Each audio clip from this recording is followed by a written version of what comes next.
Adventist World Radio, the voice of hope. Radio Adventista iraisam-pirenena miaraka amin'ny feo fanantenana.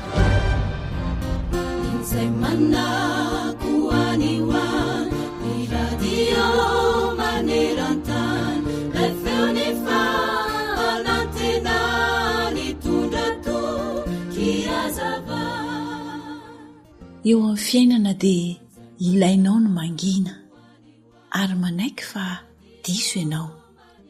Tsy midika kosa izany fa manambany teny ianao, fa midika kosa izany hoe mitombo ianao. Ny fanekenao marina sy ny diso, ny fiaikanao fa mety ho diso ianao dia hanampy ianao hitombo lalandava. Ny fandraisanao ny torohevitry ny hafa no hahafahanao manao tsaratsara kokoa. Aza mieritreritra mihitsy fa ny fiainanao dia hodiavonao ary vitanao samirery mandra-pahafatinao. Tsia, fa kosa natao ary tsy maintsy harahanao amin'ny olona mandrakarivo izany. Ka raha tsy manaiky mifahadisoanao ianao dia tsy afaka hitombonao vinanoviana satria ho averinao hatrany izay hadisoana efa nataonao teo aloha. Ny fanekenao izany kosa dia hanampy ianao tsy hamerina izany hadisoana izany intsony. Ho indrindra mantsy ny afatry ny tenin'Andriamanitra amintsika hoe: koa samy ho tsaraiko araka ny ataonareo avy ianareo ry taranak'Israely, hoy Jehovah Tompo. Mitodia ka mibeba amin'ny fahadisoanareo rehetra dia tsy ho tonga fahatafotohinana mahameloka anareo intsony izany. Amen.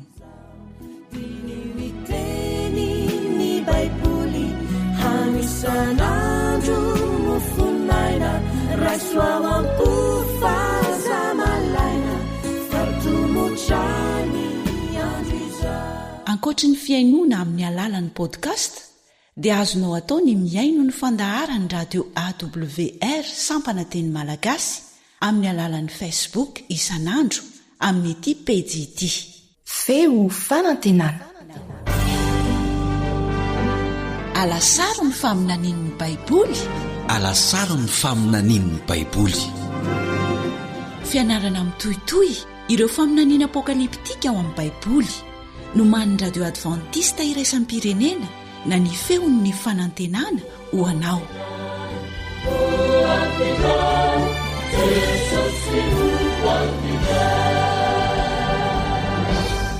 Ono a, efa mba nandalo tao an'eritreritra ao ve ny fanontaniana hoe hanao ahoana reny no hafaran'ity tanty e?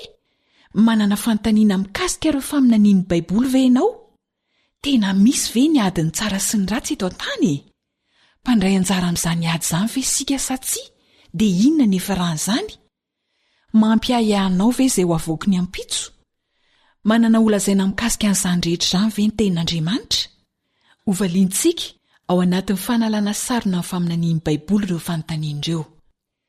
Manasanao ary hanaraka famelabelarana ratsoatra masina atolotro ny foiben'ny radio Adventista iraisam-pirenena na ny AWR no man'ny Camille Otman filoha lefitry ny AWR.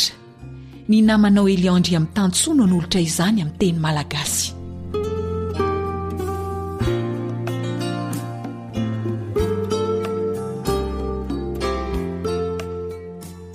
Dia faly tafahoana amintsika mpiaindray amin'ny alalan'ity onjam-peo ity ny mpiara-mianatra aminao Eliandry amin'ny tantsoa.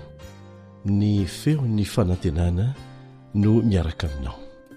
Ny faminaniana mikasika ny hoavy voalaza ao amin'ny tenin'Andriamanitra no loha-hevitra iarahantsika mijery amin'ity anio ity. Manasanao hiaraka hivavaka aminay milohan'izany hangataka ny fanazavan-tsaina avy amin'ny fanahy masina.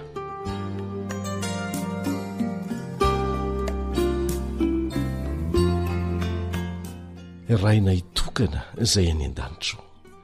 Misaotra anao izay fa afaka manohy indray izao fiarah-mianatra mitohitohy manokana izao amin'ny fanalana sarona ny faminaniana nomenao anay ao amin'ny teninao.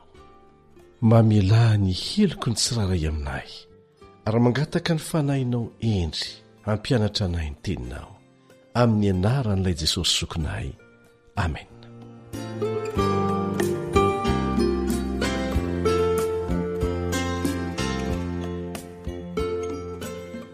mitaintaina ny amin'ny hoavy izao tontolo izao, na ny firenena mpanankarena indrindra na ny mahantra indrindra.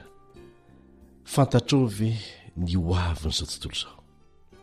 Efa naneo an'izany miloha Andriamanitra ary natao fantatro, natao fantatrao izany, natao fantatsika izany. Misy faminaniana iankina ny aina mahakasika izany izay nomen'Andriamanitra mivantana mihitsy ary voatahiry, voatantara ao amin'ny tenin'Andriamanitra ao amin'ny boky ny Daniela toko 4. Daniela toko 4. Asehony antsika miloha ao ny fizotry ny tantara ny zanak'olombelona sy ny firenena ary ny fanjakana, ary inoko fa ahalinanao zany. Rehefa mamaky sy mianatra momba an'izany ianao dia tsy hanana fisalasalana mihitsy ny amin'ny hoavy, indrindra fa ny amin'ny Mahandriamanitra an'Andriamanitra, satria ambarany ao ireo fanjakana ifandimby mandra-piavin' Jesosy indray, anangana fanjakana tsy ho rava mandrakizay eto amin'ity tany ity. Izao nolazain'i Jehovahandriamanitra momba ny tenany ao amin'ny Isaia 49:7-10. Isaia 49:7-10.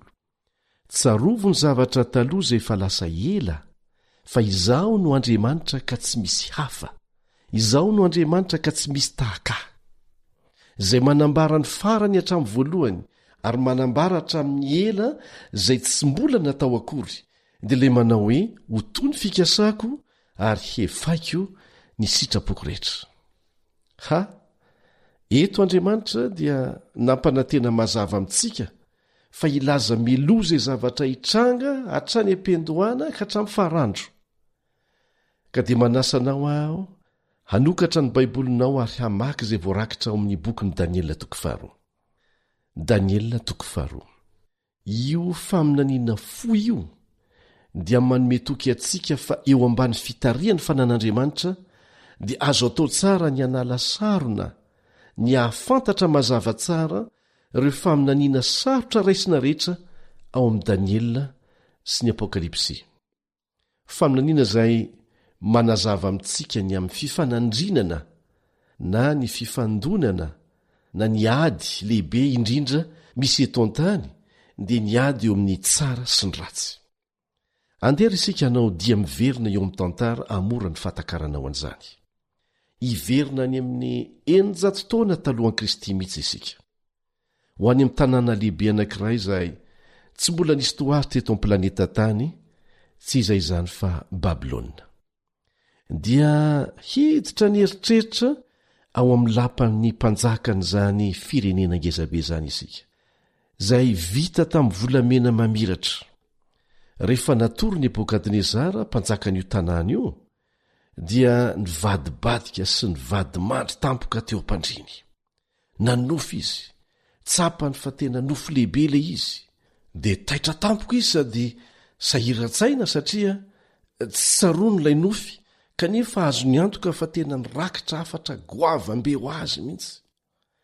Tena nofo milaza faminaniana ny men'Andriamanitra mantsy io nofony io, izay hamaritra ny zavatra iseho eo amin'ny tantara eto tany mandritra ny 500 taona manomboka hatreo. Zao ny voalaza ao amin'ny Daniela toko 4:1. Daniela toko 4:1. Ary tamin'ny taona faharoa nanjakan'i Nebokadnezara dia nanofo Nebokadnezara ka nitebiteby ny fanahiny ary tsy nahita torimaso izy. Very hevitra sady nikorotan-tsaina ny mpanjaka. Natsoiny ny omby asa sy ny pisikidiny sy ny mpanana ody ary ny kaldiana ho ao aminy. Mety heritreritra angamby ianao hoe hevitra efa antitra izany, efa taloha izany, tsia. Tena izany ny fomba ny mpanjaka tamin'ny andro taloha, satria ireny no heverina olo-kendry tao an-dapa, ary mbola abetsaka ny mpitondra sy ny olona ambony manao tahaka an'izany hatramin'izao, fa saingy afaka fenina izany. Samy nanana ny andraiky ny ireny karazan'olona lazaina hoe olo-kendry tao an-dapa ireny. Ny piskidy no mpanao vitany ratsy sy mamantatra azy. Ny omby asa indray no mpanao ody matianina ary mifandray amin'ny hery tsy hita maso mba hamantaran-javatra ono. Ny mpandinika ny lanitra kosa dia milaza ny tokony atao amin'ny alalan'ny fandiniana ny kintana. dia hoy Nebokadnezara mpanjaka tamin'izy ireo: lazao amiko ny nofoko alina ary ambarao amiko ny heviny, fa nanofy alina fantatro fa tena manandanja ilay izy nefa tsy tadidiko. Dia izao no navalon'ireo olo-kendrin'ireo ao amin'ny Danielina 2:1. Danielina 2:1. Dia niteny tamin'ny mpanjaka amin'ny teny aramiana ireny kaldiana ireny ka nanao hoe: ry mpanjako, ho velona mandrakizay ani ianao, ambarao aminay mpanomponao ny nofy dia ho lazaina ny heviny. Dia sady ny omeny efa ny korotatsaina koa ny mpanjaka, ary namaly ny teny tamin'izy ireo hoe: efa hoe tsy fantatro ilay nofiko, azonareo ve zany e? Tsy mitombony zany angambo ianao, zava-dehibe aminy nefa tsy tadidiny. Eny, nahoana? Satria nisoron'Andriamanitra tao an-tsainy le nofy, ary misy antony zany. Ho hitanao io ny antony ao amin'ny Danielina 2:7 tapany 2, Danielina 2:7 tapany 2. Dia mbola namerina ihany ny mpanjaka hoe ambarao any nofy dia ho fantatro fa ho azonareo lazaina koa ny heviny. Raha lazaina amin'ny teny hafa dia izao no lazaina: aza miseho mahay izay zavatra tena tsy hainareo ianareo e, fa porofoy amiko raha tena mahay ianareo dia lazao amiko ny nofiko sy ny heviny. Tena ohatrany hoe mpanjaka mila voatsiary a. Dia namaly ny kaldiana izay tena nahazo fianarana ambony indrindra tamin'izy ireo eo amin'ny 1:10 amin'ny Danielina 2:2 manao hoe: tsy misy olona ety ambonin'ny tany mahay milaza n'izany nofon'ny mpanjaka izany. Zay no niteneniny, ary tena marina izany. Tsy misy olona afaka manao ny zavatra nangatahany mpanjaka e. Nesoron'Andriamanitra tao amin'ny sain'ny mpanjaka ilay nofy mba hanehoany tamin'ny mpanjaka fa mpisandoka ihany reto olo-kendry reto, fa tsy mahay mamantatra ny hoavy velively. Andriamanitry ny lanitra irery no afaka milaza ny hoavy amin'ny fomba tena mazava sy azo antoka. Tezitra ny mpanjaka ary nikasa hamon'ny olo-kendry rehetra taorinan'izay. Tonga tany amin'ny Danielina izany vaovao zany rehefa nolazainy Arioka iraky ny mpanjaka taminy, izay nasain'ny mpanjaka hatao hampamonona ny olo-kendry rehetra satria tezitra izy.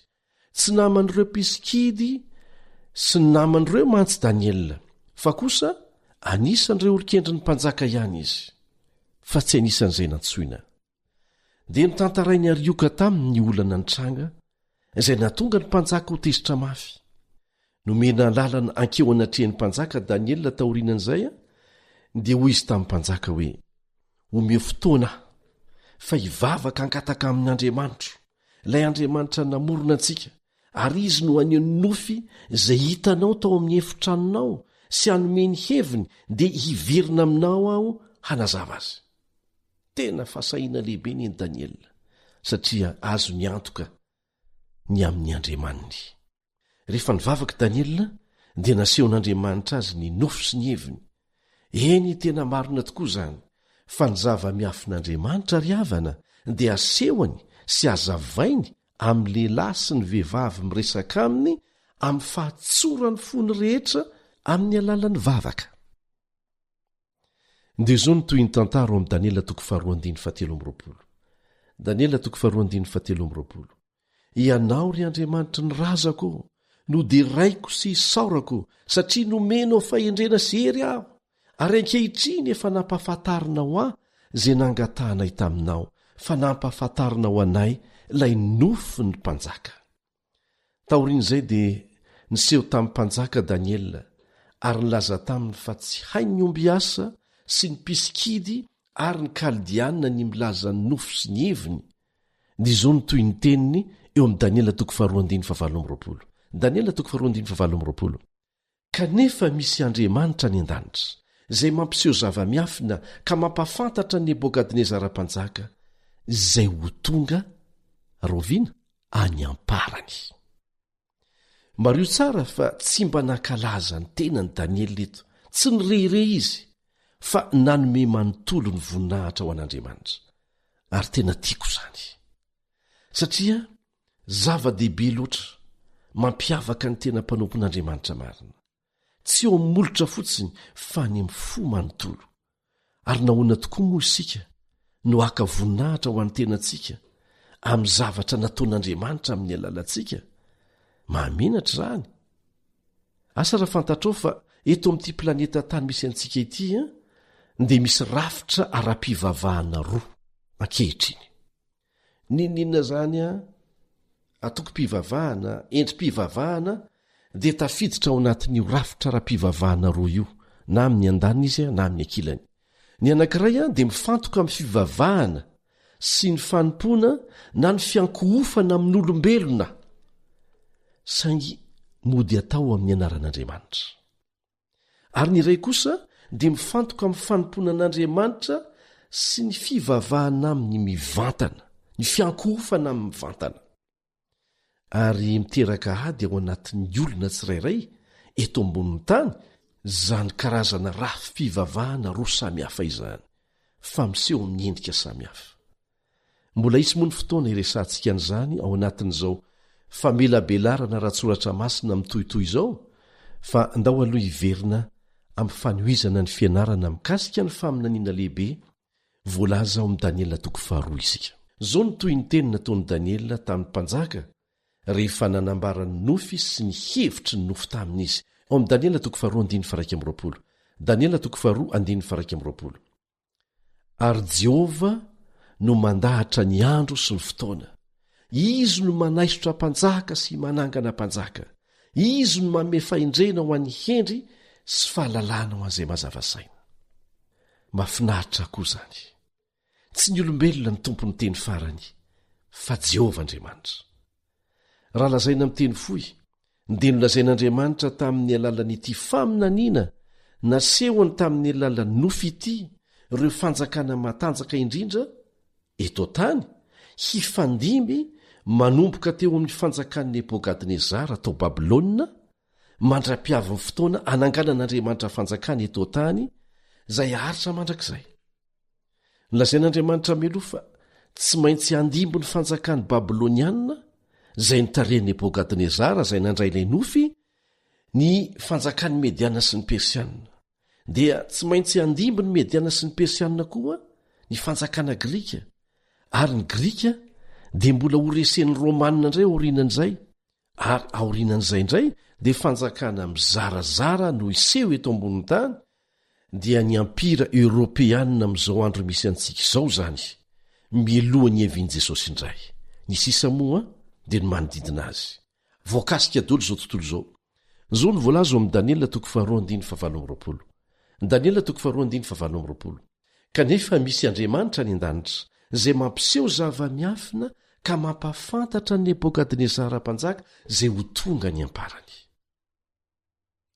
Arak'izany dia mifanitsy indrindra amin'ny vanim-potoana farany iainantsika ankehitriny io faminaniana nasehon'Andriamanitra ny Daniela io. Voakasika izany isika. Mila mahalala tsara an'izany isika. Andeha ny ovakitsika ny fitantaran'i Daniela, lay nofy Nebokadnezara mirakitra faminaniana ary nasehon'Andriamanitra azy. Raisitsika manomboka eo amin'ny 9:30 amin'ny Daniela 4. Daniela 4:30. Ianao ry mpanjako, nahita fa indro ny sary olona lehibe anankiray. Zany sary zany dia lehibe sady mamirapiratra tsara. Nijoro teo anatrehanao izy, ary ny tarehiny dia natahotra. Dia izao ny toyny, 9:30. Lohan'izany sary zany dia volamena tsara, ny tratrany sy ny sandrany dia volafotsy, ny kibony sy ny fehiny dia varahana, ny ranjony dia vy, ary ny tongony dia vy sy tanimanga. Nijery ianao ambara-panisy vato voaendaka, nefa tsy nendahan-tanana, ary namely ilay sary teo amin'ny tongony vy sy tanimanga iny, ka nahatorotoro azy, dia niara-torotoro ny vy sy ny tanimanga sy ny varahana sy ny volafotsy ary ny volamena, ka tonga toy ny akofa ampamilona fahavaratra. Ary ny pohany rivotra izy, ka tsy nisy itoerany, ary ilay vato namely ny sary dia tonga tendrombohitra lehibe na feno ny tany rehetra. Dia hoy ny 9:30 hoe, izany ny nofy, ary ho lazaina eto anatrehany mpanjaka koa ny heviny. Ianao ry mpanjako, izay mpanjaka ny mpanjaka sady nomen'Andriamanitra ny lanitra fanjakana sy hery sy fahaleovana ary voninahitra, ka ny zanak'olombelona sy ny bibidia ary nivoromanidina na aiza na izy itoerany dia nomeno an-tananao ary nataonao mpanjakan'izy rehetra ianao zany loha volamena izany. Fanjakan'i Nebokadnezara zany le loha volamena. Nanio an'i Babilôna na ny fanjakan'i Nebokadnezara ny loha volamena. Nanapaka an'izao tontolo izao tamin'ny taona 500 hatrany amin'ny taona 730 talohan'i Kristy izany Babilôna izany. Nebokadnezara dia nanorony any anankiray tamin'ireo fanjakambe fatratra sy nanankarena indrindra teto tany tamin'izany fotoana izany. Namirapiratra ny ravaka volamena ny fanjakany, tena arabaky teny mihitsy. Tao amin'ny tempolony anankiray monja dia nampiasa volamena 80 taonina izy. Ankoatran'izany dia nanorona zaridaina miantona ho an'ny vadiny izy. Ary izany dia iray amin'ireo zava-magaga tamin'ny andro taloha. Marina fa metaly sarobidy ny volamena, ary latsa-danja noho ny volamena ny volafotsy, saingy mafy kokoa noho ny volamena ny volafotsy. Dia hitantsika ilay fanjakana tsirairay arak'ilay nofy izay nitantarain'i Daniela teo dia mitondra ny filozofia ny fampianaran'olombelona avy tamin'ny fanjakana teo aloha avokoa. Izany hoe miahenjana sy miamafy nefa miembidy. Volamena, volafotsy, varahana, vy. Miamafy fa miembidy ary miamidina hatrany amin'ny ranjovily izy. Nebokadnezara nge dia nieritreritra fa ny fanjakany dia tsy horava mandrakizay. Azao tontolo izao dia nikonky eo a-tongony. Kanefa ilay nofy dia nanondro ny mpanjaka ary niteny taminy hoe horava ny fanjakanao ary hanjavona. Dia namaly ilay mpanjaka feno avinavina hoe tsia sanatria izany. Dia modina netritena indray aloha izy. Rehefa izany anefa dia nanamafy ny fony izy ary nieritreritra hoe tsy maintsy haritra mandrakizay raha nga Babilôna. Dia hiaika ny mpanjaka aho izy, tsy horava mandrakizay ny fanjakam-bolamenako, tsy ova volafotsy na varahana na vy na tanymanga no oviana zany. Dia inona ny nataony hanoerana n'ilay faminaniana izay naseho azy? Nanorona sary olona volamena izy, manomboka amin'ny lohany ka hatramin'ny tongony. Inona moa no tena tiany Nebokadnezara ambara amin'izany? Niaika an'Andriamanitra ny lanitra izy. Zao no tiany lazaina. Toeriko ny planinao Andriamanitra, hanorona fanjakana izay tsy horavanao mihitsy aho. Misy ve fahefana ankehitriny izay manao takan'izany? Manohitra ny fanjakan'Andriamanitra? Eny, mitantsika fa tena misy tokoa izany. Tsy tsara izany nefa tena zava-misy. Manasa anao hanaraka hatrany ny fanarahana n'ity fianarana mitohitoy ity. Aza manahy fa manana drafitra amonjenanao Andriamanitra ao anatin'izany rehetra izany.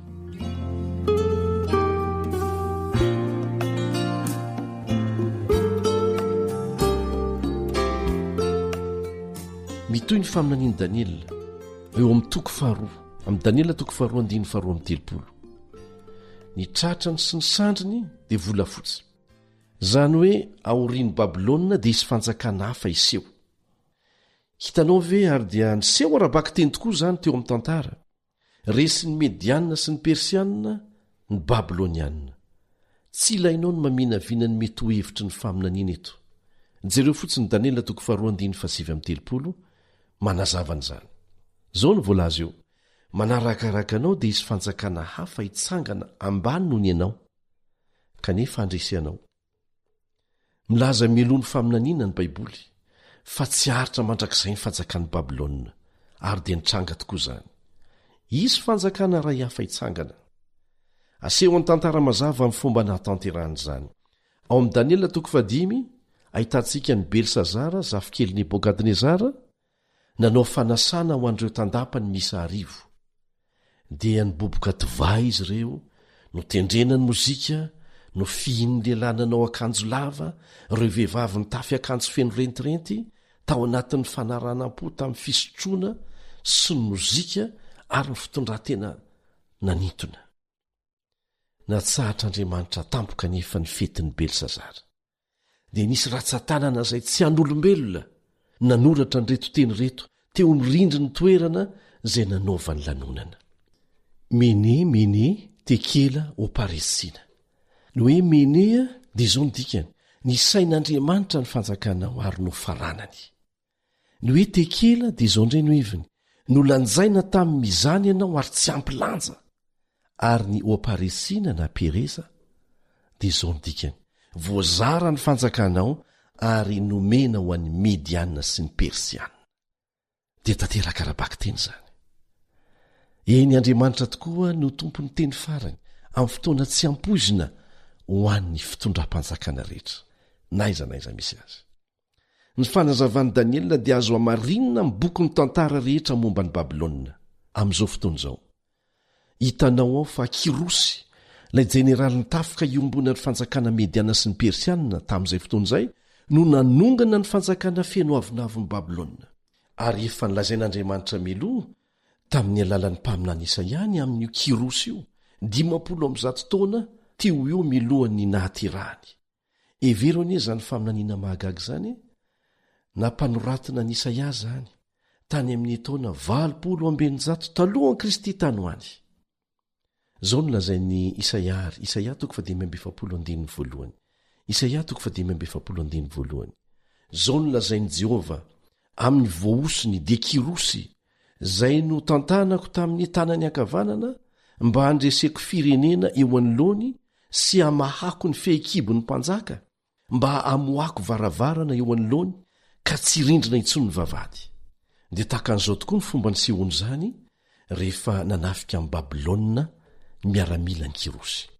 Nandavaka lakan-drano miaramilan'izy ireo mba hanovana na milina ny lalan'ny Iony Eufrata zay mandeha ao ambaniny Babilôna, dia mba homaina zany le rano, mba hahafahan'ireo miaramilany mandeha tao ambaniny mantany Babilôna, ary dia niditra tamin'ny vavadiny sokatra tao an-tanàna izy ireo. Ry namako, tena tsy boky tsotra io Baiboly io.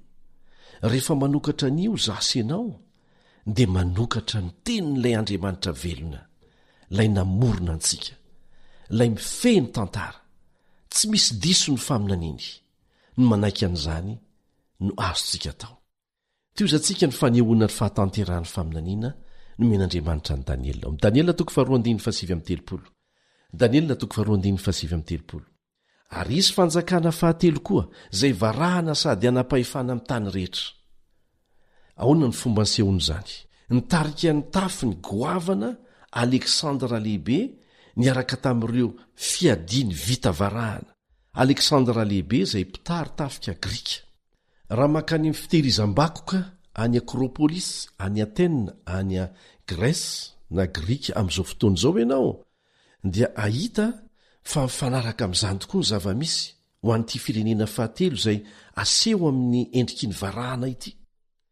Dia ho hitanao ny fiadiana zay nentiny miaramila Grika taloha sy ny firoborobony tafika teo ambany fahaiza-manao ny Aleksandra lehibe tamin'izany fotoana izany, ary nitraikefa amin'ny mahamiaramila azy tamin'ny fanafiana rehetra izay nataony. Ka ny fanjakana Grika zany dia afaka nandresy ny fanjakana natanjaka na hery indrindra teto amin'izao tontolo izao fantatra tamin'izany, dia ny mediana sy ny persiana zany, ary tahaka ny tselatra nanorena ny fanjakana lehibe indrindra tamin'izay fotoana izay. Teo amin'ny 230 taonany dia navita ny zavatra tokony nataony nandritry ny androm-piainany Aleksandra lehibe, zay mpitary tafika Grika, rehefa tratra ny fifehezana izao tontolo izao tao anatin'ny fahatanorany. Nefa tsy ela dia nandry teo amin'ny fandriana na hafatesana izy, zay no heverina fa vokatry ny fitondrantenany tsy nalala onony na tonga n'izany. Babilôna nazera ny mediana sy ny persiana. Ny mediana sy ny persiana naonga ny Grika, dia ahoana indray ny toyiny? Hifehy izao tontolo izao mandrakizay koa ve ny Grika? Andao hoe nona ny toyiny eo amin'ny Daniela 2:7. Daniela 2:7. Ary ny fanjakana faefatra dia ho mafy toy ny vy. Ny mpahay tantara kalaza anglisy antsoina hoe Edward Gibbon, zay tsy kristianina sady tsy mpino ny Baiboly, dia nanoratra ny amin'ny hery sy ny fahalemena ary ny faharavan'ny ampira romanina. Zao indrindra no lazainy. Ny sary ny volamena sy ny volafotsy sy ny varahana zay mety nanehoana ny fanjakana ny sesy sy ny mpanjakany dia samy rava ny fanjakana vy any Roma avokoa. Resiny zany ny Grika. Ary zany tokoa no nitranga. Ny fean'izao tontolo izao Roma nanomboka tamin'ny taona 890 hatramin'ny taona 470 taorian'i Kristy. Tsara ny alalantsika fa tamin'ny fotoana nanjakan'ny Roma no teraka Jesosy zaza, ary tamin'izany koa no nandifiran'i Josefa sy Maria ny abibian'ny fanjakana Romanina ho an'i Egipta. Ary mbola tamin'ny andro ny fanjakana Romanina ihany no nitsaran'ny gobernora an Jesosy sy nanomboany miaramila Romanina azy teo amin'ny hazo fijaliana. Nandritra ny 500 taona dia ohatrany tsy ho resy noviana mampira lehibe azy indrindra teto tany ny fanjakana Romanina. Nefa inona no nolazain'ny Baiboly meloa? Jerentsika ao Daniela 2:1-7. Daniela 2:1-7. Ary satria hitanao ny tongotra sy ny ratsa-tongotra fa nitapany tanymanga ny mpanefy tanymanga, ary nitapany vy dia ho fanjakana mizarazara izy. Tsy milaza melony sy ny fanjakana fahadimy handimby an'ny Roma ny Baiboly. Fanjakana mizarazara no lazainy meloa. Zany hoe tsisy fanjakambe tokana intsony hanjaka manerana ny Eoropa izay hitsangana aorianan'ny Roma. Ny tongotra vy sy tanymanga izay mifangaro dia maneho ny fizarazaran'ny fanjakana Romanina izay nisy teo aloha, ary dia nizarazara tokoa Eoropa mandraka androany. Mizarazara zao tontolo izao izay niparitaka araka ny nambaran'ny faminaniana fahitranga. Dia izao no voalaza amin'ny Daniela 2:7. Ary toy ny nahitanao ny vy miaro tanymanga mbola fotaka, dia ho tahakan'izany no hiaroarony amin'ny taranak'olombelona, nefa tsy hitambatra izy, dia toy ny tsy fihetezan'ny vy miaro amin'ny tanymanga. Dia izany no mitranga kehitriny. Teo amin'ny tantara dia niezaka ny mpanjakan'i Eoropa mba hampitambatra ny fanjakana tamin'ny alalan'ny fanabadiana. Na dia efa miteny aza ny tenin'Andriamanitra hoe tsy hitambatra tsony io, dia niezaka izy ireo. Ity misy ohatra malaza anankiray. Ny sarahan'i Napoléon mihitsy ny vadiny, atao hoe Joséphine, dia nanambady an'i Louise avy any Autriche izy mba hiarovana ny fifandraisan'ny firenena izy ireo, ary ny tanjona lavitra tamin'izany dia ny anakambanana ny Eoropa. Fa tsy tafita. Araka ny nambaran'ny faminaniana dia tsy hitambatra izy ireo. Akoatry ny fifanabadiana dia nisy fomba faharoa izay nandrama ny mpanao politika koa mba hampitambarana ny Eoropa, dia tamin'ny alalan'ny ady sy ny zavatra hafa. Nanao izay hampitambatra ny Eoropa Charles fahadimy fa tsy naomby. Nanao izay hampitambatra ny Eoropa Charlemagne fa tsy naomby. Nanezaka mafy hampitambatra ny Eoropa Napoléon fa tsy naomby koa. Ary izao no nisoratan'ny Napoléon voarakitra eo amin'ny tantara ao amin'ny diariny momba ny drafitra feno ampopo izay tao aminy. Hisy Eoropa iray ozy, hisy vola tokana, hisy fiteny iray, hisy governemanta iray ho an'ny Eoropa manontolo. Nefa rehefa resy tamin'ny ady tao Waterloo Napoléon tamin'ny taona 570 dia hoy izy: lehibe loatra ho ahy Andriamanitra tsy toa. Ry namako, marina ny Baiboly. Voazarazara Eoropa, Charles fahadimy, Charlemagne, Napoléon, Hitler, Staline dia samy mpitarika nalaza, nanandrana nampitambatra ny Eoropa fa tsy nisy naomby. Tsaroany maro Hitler sy ny kabariny masika ary ny fomba nampijaliany vahoaka. Ny tarigetrany dia izao: vahoaka tokana, fanjakana tokana, mpitondra tokana. Ary toa saika tratra ny tanjona feno avinaviny tamin'izay. Efa saika voatambatry Hitler mihitsy Eoropa. Tratry ny velam-pandrika nataony mantsy ny tafika iraisana. Ary efa azo ny Hitler antoka ny fandresena tamin'izay. Saingy nahagaga fa nibaikoany Hitler ny fiarany fony vy mba hijanona sy hanampisolika. Inona nampijanona ny fiara mifony vy any Hitler? Na inona antony na inona dia izao no azo antoka. Ilay faminaniana tranainy voarakitra ao amin'ny Baiboly dia nilaza mazava fa hatramin'ny ampira Romanina dia tsy ho tafatambatra intsony fa hizarazara Eoropa. Izao tontolo izao mihitsy. Lazain'ny Baiboly mialoha amin'ny bokin'ny Apokalipsy fa hisy ezaka farany hampitambarana ny Eoropa. Amin'izay fotoana izay dia atao amin'ny alalan'ny fivavahana sy ny politika ny fampitambarana. Saingy tsy ahomby izany. Mbola mizarazara foana izy ireo. Endrika fitambarana ny misy. Zao no voalaza mazava ao amin'ny Apokalipsy 7:12-12 mikasika an'izany, Ary ny tandroka folo zay hitanao dia mpanjaka folo zay tsy mbola nazo fanjakana fa mandray fahefana ho to-mpanjaka iray ora miaraka amin'ny bibidia izy. Inona ny hevitr'izany faminaniana izany? Ireo dia hiady amin'ny zanak'ondry ary ny zanak'ondry haresy azy satria tompony tompo sy mpanjakampanjaka izy ary haresy azy koa izay momba azy dia olona voantso voafidy ary matoky. Mandritry ny fotoana fohy ny firenena Europeanina miaraka amin'ireo firenena hafa eto tany dia hiditra ao amin'ny fiombonana ara-pivavahana sy ara-politika lehibe miloha ny iverenan'i Jesosy. Mario ny fomba ilazan'ny apokalipsiny amin'io fiombonana izay tsy haharitra io. Ireo dia miray saina ka manome heriny sy ny fahefany ho an'ilay bibidia. Tsaroa fa tsy miova ary tsy misy diso ny fahatanterahany faminaniana avy amin'Andriamanitra. Tsy misy afaka manova rahateo no sady tsy miankina amin'izay ataon'ny olombelona na tsia ny fahatanterahany faminaniana apokaliptika ao amin'ny Daniela sy ny apokalipsy. Manaraka amin'ny fizotro ny fahatanterahany fotsiny no azontsika olombelona atao. Voalazo eo amin'ny 12 fa ao anatin'ny fotoana fohy ora iray ara-paminaniana no hiombonan'ireo firenena Europeanina ary efa misy izany na tsy feno aza. Ary satria ny velatra izany maneran-tany dia misy koa ny fihetsehana anaovana izay anambarana n'izao tontolo izao mihitsy ao anatin'ilay lamina vaovao maneran-tany. Ny sainam-pirenena izay fahamantarana ny tsena iombonana Europeanina dia midika hoe feo maro vahoaka iray. Ary ny vola euro ny vokatr'izay ezak'izay vola tokana iombonan'ny Europa. Miala indray moa izao ny Anglisy.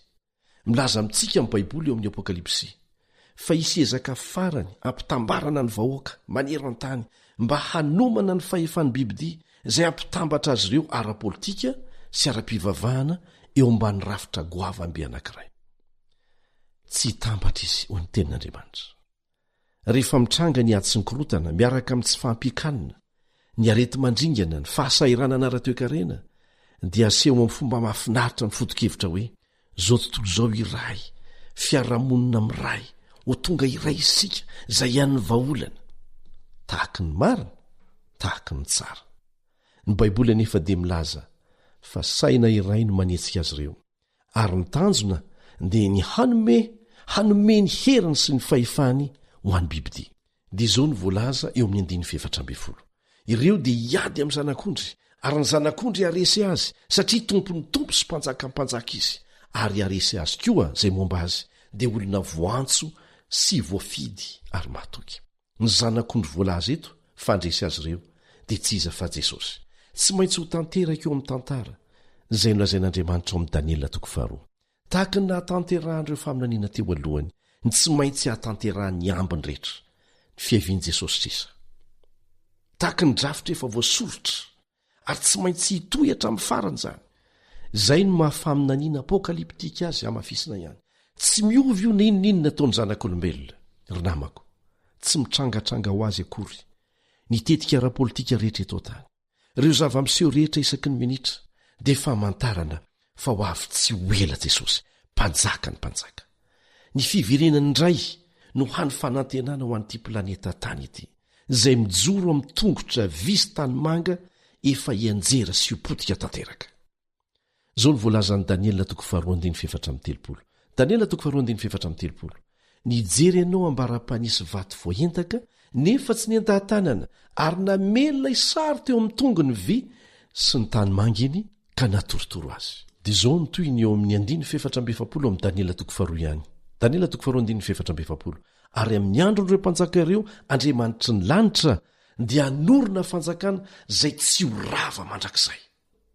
Ao anatin'izao fanjakana mizarazara izao no tonga tampoka io vato ny endahan-tanana io izay maneho ny fanjakan'Andriamanitra izay tsy ho rava mandrakizay. Jesosy mpanjaka io vato lampy mandrakizay io tsy afaka mametraka ny fotsika amin'ny fanjakan'ny tany izay miorina ary ho rava isika riavana.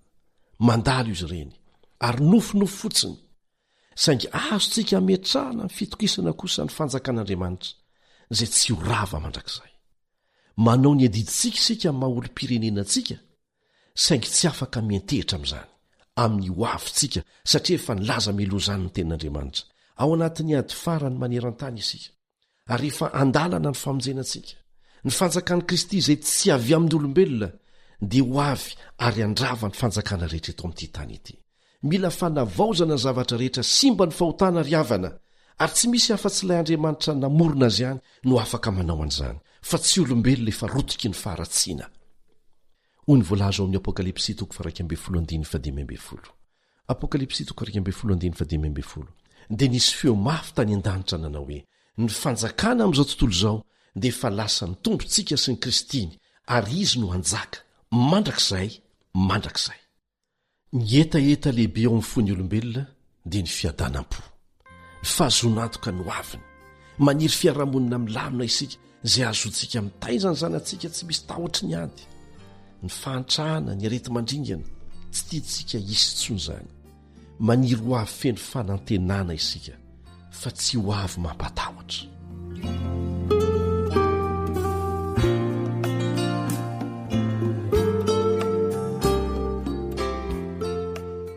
Milohan'ny hamarana antsika ny fiarah-mianatra amin'ity anio ity dia ho tantaraiko aminao ny amin'ny tovolahy anankiray antsoina hoe Fredy. Ny namana Camille Otman na filolefitry ny AWR niaraka tamin'ireo teknisianina pakasary niaraka taminy eo anivon'ny AWR na ny foiben'ny radio adventista maneran-tany any Etazonia no naka horonan-tsary ny tantaran'ny Fredy ary mizaran'izany ho antsika. Nitezay natao ny fianakaviana mpitondra fivavahany Fredy. Pretra ny rainy. Saingy tsy nisy dikany tamin'izany fivavahany izany. Rehefa lehibe izy dia tsy nirarainy izay rehetra momba an'Andriamanitra mandra-pahatonga ny fotoana izay nisehon'ny olana manokana teo amin'ny fianakaviany. Maty nisy namony ny anabaviny. Dia tezitra be izy kanefa nivadika famoizam-po sy fahatsompanantenana ny atezerany. Dia natosa ny tany amin'ny fisotro-toaka ny olany. Araka ny efa fahitantsika nefa dia tsy namaolana ny toaka fa maika nanampy olana hafa aza. Dia tonga hatrany amin'ny fikasana montena ny lehilahy. Nisotro toaka nandritry ny andro izy. Ary rehefa tonga ny alina dia natory teo amin'ny arabe izy mba ho voahitsaky ny fiara mandalo. Kanefa dia misy mamonjy foana izy. Batainy namany na ny pôlisy dia entiny mody any an-tranony. Ary rehefa mifoha izy ny maraina dia tsy tsaroany ny fomba nahatafaverina azy tao an-trano. Indray alina raha natory izy dia nandre feo ny teny hoe iza moa ianao? Dia nyvaliany hoe tsy fantatro. Dia hoy indray le feo taminy hoe eritrereto tsara fa ny fitiavana dia famelan-kelo ka tsy misy fetrany. Ary nagaga azy dia ireo teny ireo koa no hitany tao amin'ny afatra farany tao amin'ny Facebook ny anabaviny. Dia sahiran-tsaina izy ny aminy hoe ahoana ny inonan'izany tahaka ny ilazan'ny olona hafa hoe angano noforonona fotsiny izay voalaza amin'ny Baiboly ahoana ny inonan'izany. Dia nahazo torohevitra avy amin'ilay feo ny teny taminy Fredy hanokatra ny Baiboly ny taorinan'izay. Ary rehefa avy namaky andiny vitsivitsy tao izy dia nanontany tena mangina hoe mba azon'i Jesosy vahana ve ireo olana mba natao anatiko ato? Azony fenoana ve ny banga be ao amin'ny fiainako? Dia nanomboka namaky sy nandinika ny Baiboly izy. Nandinika manokana ny bokin'ny Daniel izy ary ny famakiana ny faminaniana amin'ny Daniel 2 no tena nahaliana azy indrindra. Ary natonga azy hino ny Baiboly satria fantany tsara fa tanteraka teo amin'ny tantara tokoa izay voalaza ao amin'izany faminaniana izany. Resy lahatra Fredy fa azo antoka tokoa ny fampianaran'ny Baiboly. Lasa mafana fo amin'ny fitoriana filazantsara izy. Ary mahafantatra ao ny hanombohan'ny fampianarany. Daniel 2. Ry namako, velona ao anaty tontolo efa tena simba isika amin'izao fotoana izao.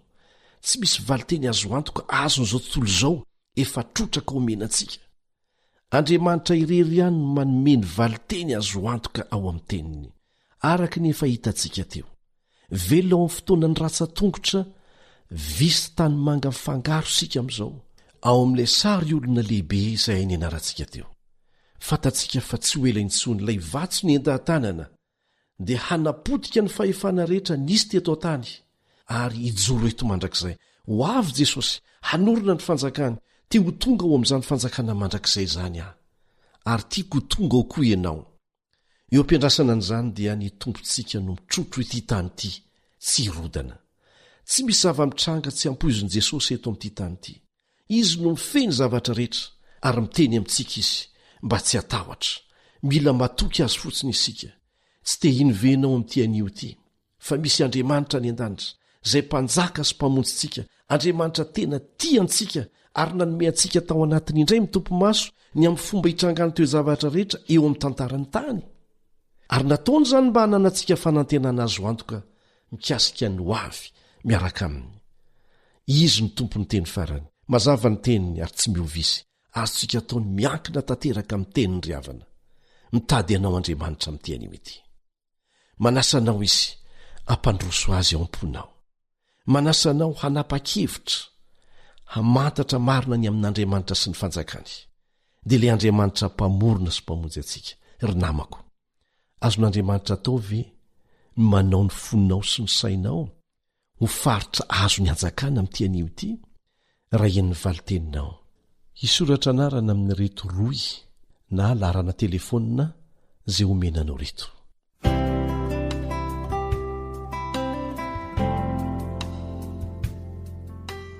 Email awr feo fanantenana @gmail.com.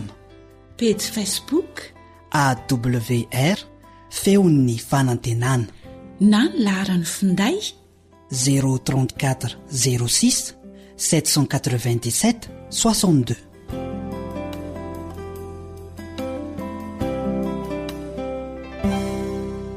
Milohan'ny fandaozantsika vetivety dia manasanao hiaraka hivavaka amiko. Rainay izay ny an-danitro, Andriamanitra mahery ianao izay hany manam-pahefana, hanangana sy hanaisotra mpanjaka. Misaotranao izahay no ny nampahafantaranao anay androany fa efa tena antomotra tokoa ny fiavianao. Matoky ianao izahay amin'ny anara-tsarobidy sy maherin'i Jesosy. Amen.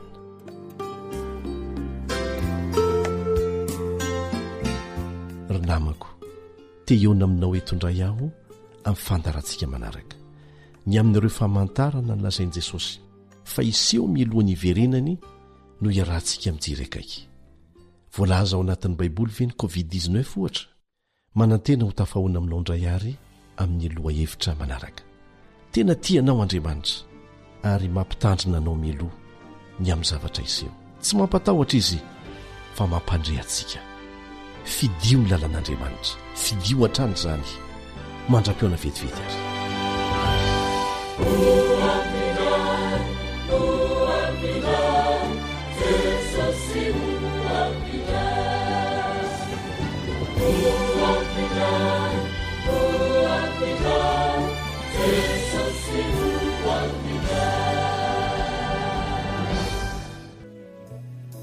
Si j'avais les richesses que ce monde peut donner, si je ne manquais de rien, je me sentirais très bien.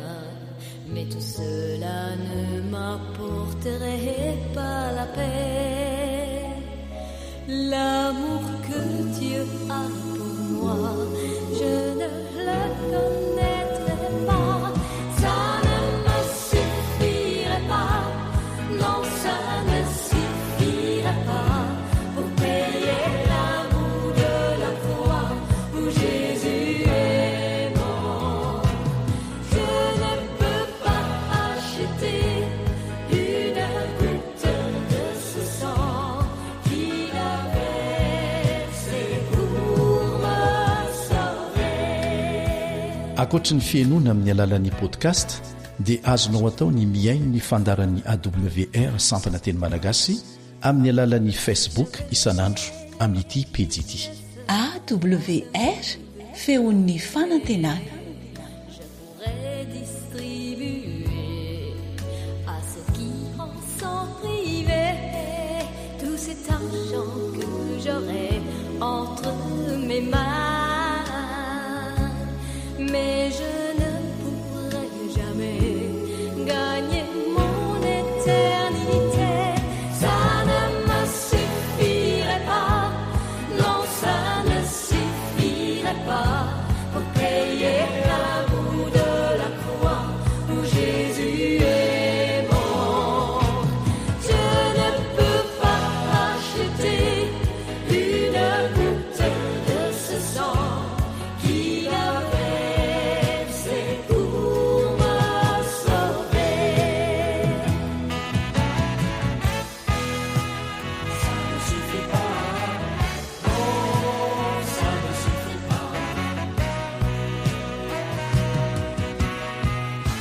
ilay onjany fanantenana.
AWR Téléphone 034 06 797 62 033 84 313 37 032 75 379 74.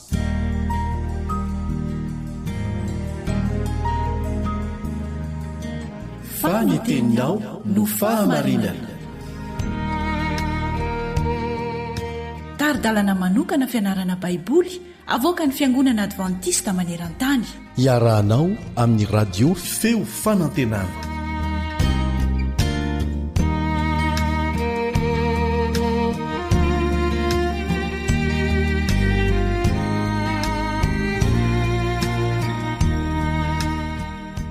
Ho aminao ny fiadanan'ny tompo, misaotra anao fa miaraka aminay hatrany ianao. Efa nanao ratsy ny olonao, izay no mba hevitra ho jerentsika amin'izao fiarahantsika androany izao. Inona no lesona azy tsoahana avy amin'izany? Hiara hivavaka isika aloha. Raha nay ny an-danitro, indreto indray izahay mangataka ny famindramponao, ny famelan-keloka avy aminao ary mba ho kasihanao ny fonay mba izanay mandray tsara ny teny. Amin'ny anaran'i Jesosy. Amen.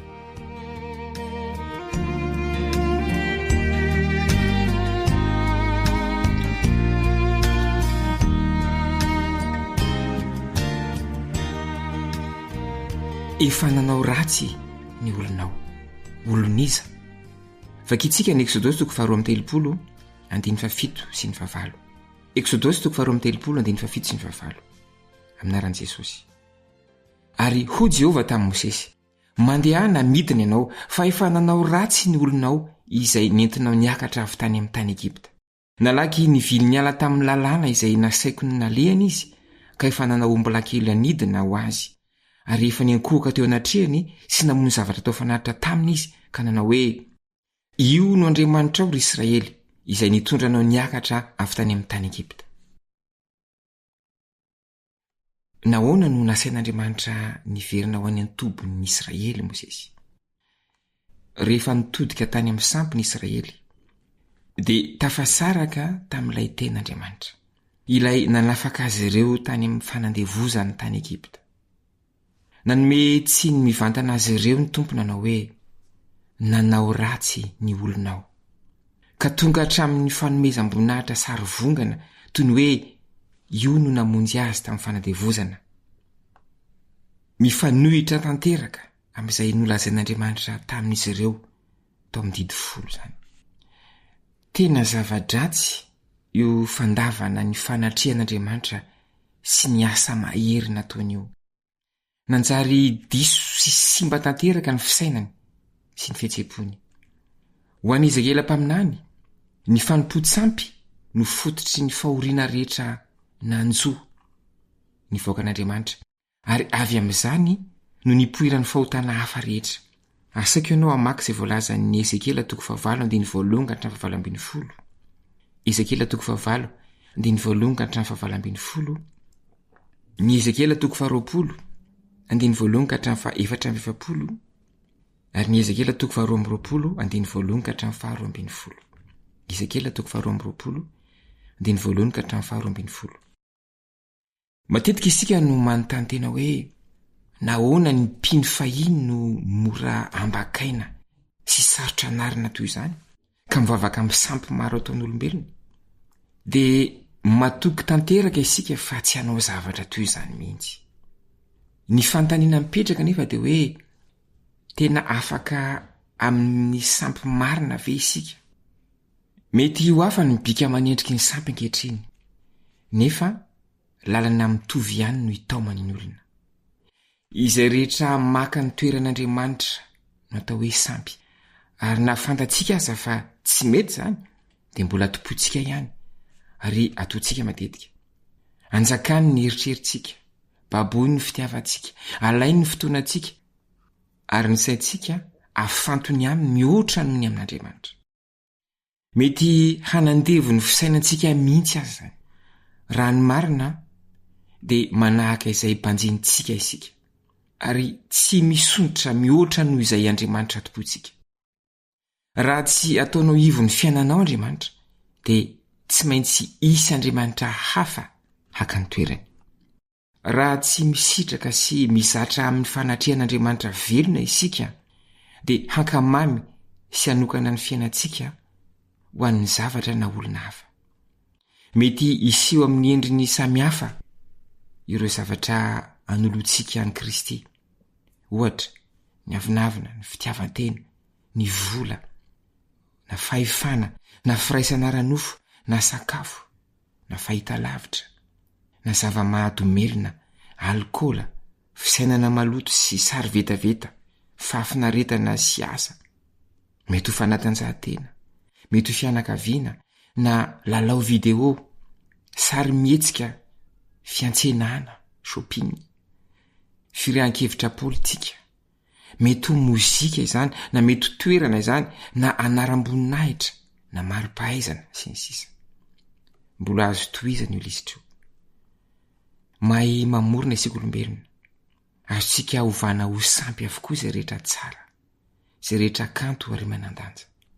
Izao anefa mampidoza ny fanompo-tsampy, satria manova ny toetrantsika, ny fomba fisainantsika, ny fitiavantsika ary ny fiainantsika ara-piaramonina.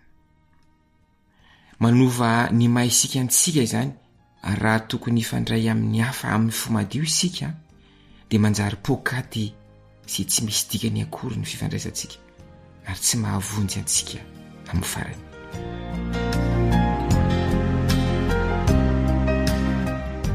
Iara ifavaka isika. Rainezany an-danitro, misaotra fa tafita aminay izany fampitandremana izany. Mangataka izay mba amatranao fo sy avelanao eloka no ireo sampy marobe izay manendrika amin'ny fiainanay. Baboy ny fonay, ataovy tsapanay indray fa ianao no Jehovah Andriamanitray, izay mpahary anay sy mpamonjy anay. Dia misaotra anao izay mamaly vavakay mihoatra noho izay takatry ny sainay. Amin'ny anaran'i Jesosy. Amen.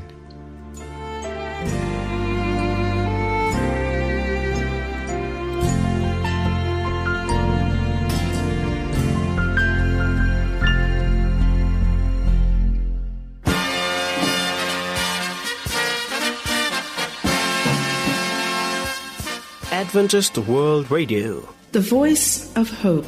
Radio feo fanantenana. Narahanao teo ny fandaharana no vokary ny feo fanantenana amin'ny teny malagasy izay azonao averina sy alaina maimaimpoana amin'ny alalan'ny YouTube, Facebook, feo fanantenana. Mirary 420 ora finaritra ho anao ny AWR